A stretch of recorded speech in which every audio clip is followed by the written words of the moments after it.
प्रताप बहुत दिनों बाद अपने गांव लौटा था, शहर की भाग दौड़ से दूर। ये गांव हमेशा से उसे सुकून देता था। रात गहरी हो चुकी थी, चारों तरफ सन्नाटा पसरा था। प्रताप अपने पुराने घर की छत पर खड़ा था और चांद को एकटक देख रहा था। ठंडी हवा चल रही थी, दूर कहीं कुत्ते भौंक रहे थे और पीपल के पेड़ की पत्तियां सरसराने की आवाज कर रही थी। तभी पीछे से उसकी मां की आवाज आई, प्रताप बेटा, इतनी रात को छत पर क्या कर रहा है? प्रताप मुड़ा और हल्की मुस्कान के साथ बोला, कुछ नहीं माँ, बस यूं ही चांद देख रहा था। शहर में ऐसा सन्नाटा कहाँ मिलता है। मां धीरे धीरे उसके पास आकर खड़ी हो गई, लेकिन आज उसकी मां का चेहरा कुछ अजीब लग रहा था। आंखें थोड़ी गहरी और आवाज भी भारी सी थी। मां बोली, बेटा, आज अमावस की रात है, ऐसी रात में छत पर खड़ा नहीं रहते। प्रताप हंस पड़ा। माँ, आप भी ना, अभी भी वही पुरानी बातें। मां कुछ देर तक चुपचाप उसे देखती रही, फिर धीरे से बोली, अगर कोई तुझे ऊपर से देख रहा हो तो? प्रताप ने हैरानी से आसमान की तरफ देखा। चांद के पास काले बादल तैर रहे थे। अचानक उसे महसूस हुआ कि कोई उसकी पीठ के पीछे खड़ा है। वो तुरंत मुड़ा, लेकिन पीछे कोई नहीं था। मान, आप अभी यही खड़ी थी ना? प्रताप को कोई जवाब नहीं मिला। उसका दिल जोर जोर से धड़कने लगा। अचानक उसके शरीर में एक अजीब सी घबराहट फैल गई। प्रताप घबराकर सीढ़ियों की तरफ भागा और तेजी से नीचे कमरे में पहुंच गया। कमरे में चारों तरफ गहरा अंधेरा पसरा हुआ था। घर की दीवारें भी जैसे डरावनी लग रही थीं। खिड़की से आती हल्की हवा दरवाजे को हिला रही थी। किर किर की आवाज पूरे कमरे में गूंज रही थी। उसके दिमाग में तरह तरह के ख्याल आने लगे। उसने फैसला किया कि वो अपनी मां को पूरे गांव में ढूंढेगा। वो जल्दी से घर से बाहर निकल आया।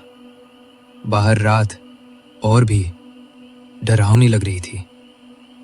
आसमान में चांद भी नहीं था। चारों तरफ घना अंधेरा फैला हुआ था। दूर कहीं कुत्तों के भौंकने की आवाज आ रही थी। गांव की गलियां सुनसान पड़ी थी। प्रताप जल्दी से घर के आंगन में गया और वहां पड़ी अपनी पुरानी साइकिल निकालने लगा। साइकिल पर धूल जमी हुई थी, जिसे कई दिनों से उसे किसी ने छुआ भी ना हो। उसने साइकिल उठाई और जल्दी से सड़क की तरफ बढ़ गया। वो कुछ दूर गया ही था कि अचानक उसकी नजर दूर खेतों की तरफ पड़ी। हल्की धुंध और अंधेरे के बीच उसे ऐसा लगा जैसे कोई पुरुष खेत में काम कर रहा हो। इतनी रात को खेत में कौन काम कर रहा है? गांव में इस समय तो कोई भी बाहर नहीं निकलता, खासकर अंधेरे रात में। हवा तेज चल रही थी और खेत की फसल हिल रही थी। बीच बीच में उस आदमी की परछाई दिखाई दे रही थी। प्रताप थोड़ा पास गया और आवाज लगाई, अरे वो चाचा, इतनी रात को यहाँ क्या कर रहे हो? लेकिन उस आदमी ने कोई जवाब नहीं दिया। वो बस झुक झुक कर वी जैसे जमीन खोद रहा था। प्रताप और पास गया। अब साइकिल की आवाज साफ सुनाई देने लगी थी। फिर भी वो आदमी बिना रुके काम करता रहा। प्रताप को अजीब सा लगा। भैया, इतनी रात को क्या कर रहे हो?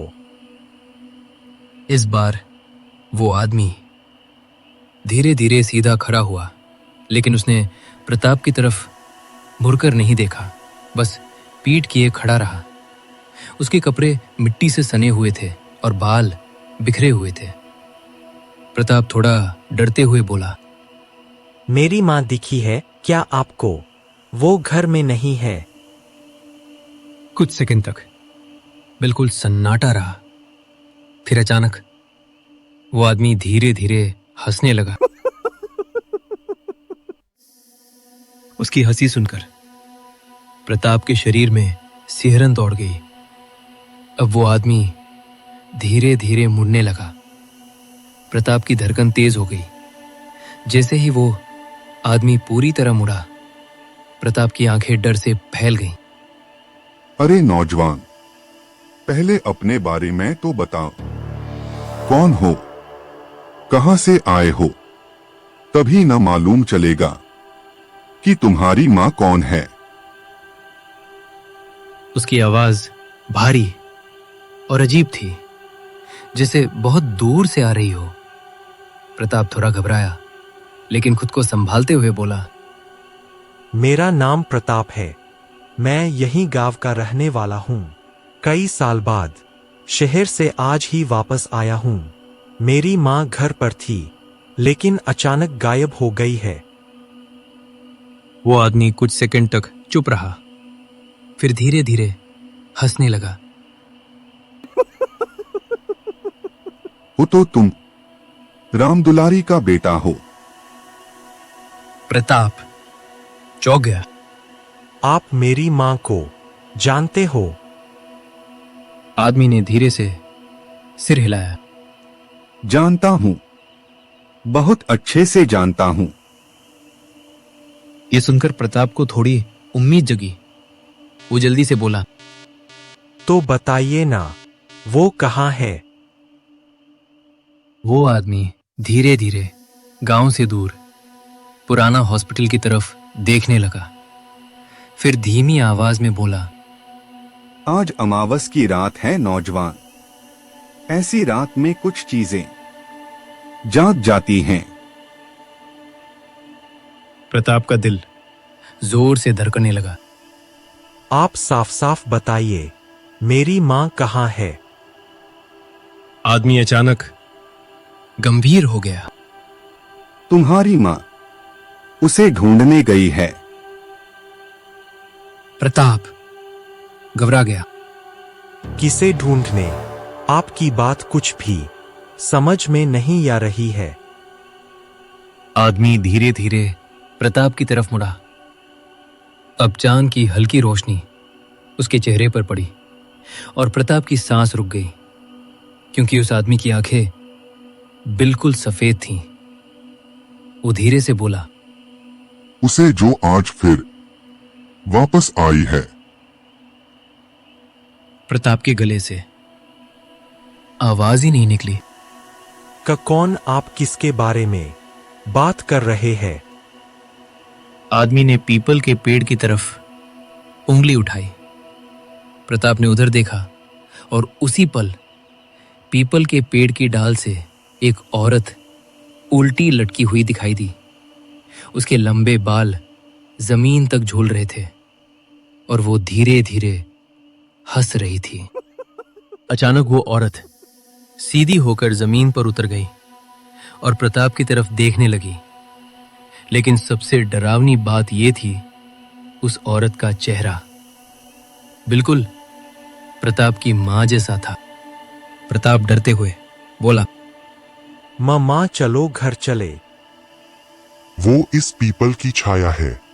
सालों पहले इसी पेड़ पर एक औरत ने अपने बच्चे के साथ जान दे दी थी। तब से हर अमावस की रात वो किसी की शक्ल लेकर लोगों को बुलाती है। प्रताप के शरीर में सिहरन दौड़ गई। लेकिन मेरी माँ कहाँ है? आदमी ने खेत के दूसरी तरफ इशारा किया। तेरी माँ तुझे ढूंढने निकली थी, वो उधर गई है। प्रताप जल्दी से साइकिल उठाकर उस तरफ जाने लगा। तभी पीछे से उस औरत की तेज चीख सुनाई दी।